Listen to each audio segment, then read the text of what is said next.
सितंबर का आशीर्वाद यह है कि मैं उन लोगों को मार्गदर्शन दूंगा जो निर्णयों में उलझे हैं। तुम प्रार्थना करोगे और मैं तुम्हें स्पष्टता दूंगा। तुम नहीं जानोगे कि किस दिशा में जाना है और अचानक मैं तुम्हें वह मार्ग दिखाऊंगा जिस पर शांति है।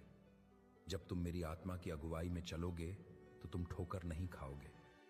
मेरे बच्चों, याद रखो, तुम्हारा शरीर थक सकता है, तुम्हारा मन भ्रमित हो सकता है, पर यदि तुम्हारी आत्मा मेरे में स्थिर है तो कोई शक्ति तुम्हें गिरा नहीं सकती। सितंबर तुम्हारे लिए आत्मा को मजबूत करने का समय है।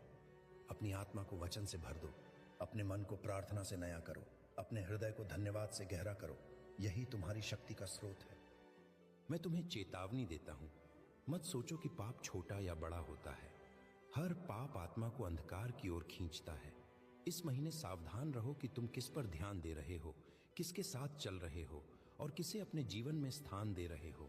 संगति तुम्हें या तो ऊपर उठाती है या नीचे गिराती है।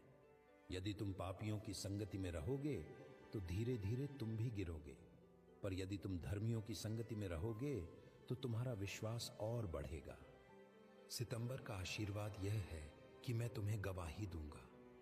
तुम्हारे जीवन में ऐसे कार्य होंगे जिनके बारे में तुम दूसरों से कह सकोगे, यह मेरे प्रभु ने किया, और तुम्हारी गवाही से दूसरों के जीवन भी बदलेंगे। यह महीना केवल तुम्हारे लिए नहीं बल्कि उन लोगों के लिए भी है जो तुम्हारी गवाही सुनेंगे।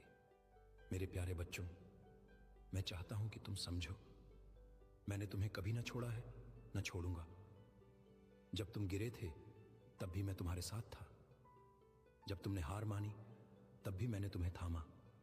जब तुमने कहा कि अब और नहीं हो सकता, तब भी मैंने तुम्हारे लिए मार्ग बनाया। सितंबर का महीना तुम्हें यह याद दिलाने के लिए है कि मेरा प्रेम सदा बना रहता है। मेरे प्रिय बच्चों, अब मैं और गहराई से तुम्हारे हृदय से बात करता हूं।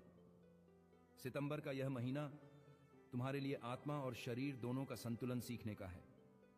बहुत से लोग अपने शरीर की जरूरतों को पूरा करने में लगे रहते हैं, भोजन, वस्त्र, आराम, सफलता, पर अपनी आत्मा को भूखा छोड़ देते हैं।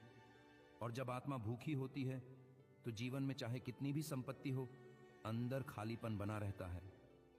मैं कहता हूं, सितंबर वह समय है जब तुम अपनी आत्मा को भोजन देना सीखो, और आत्मा का भोजन है मेरा वचन, मेरी उपस्थिति और मेरी स्तुति। मैं तुम्हें चेतावनी देता हूं, मत सोचो कि बाहरी संपन्नता ही सच्चा आशीर्वाद है। यदि तुम्हारे पास सब कुछ है पर शांति नहीं है तो वास्तव में तुम्हारे पास कुछ भी नहीं है।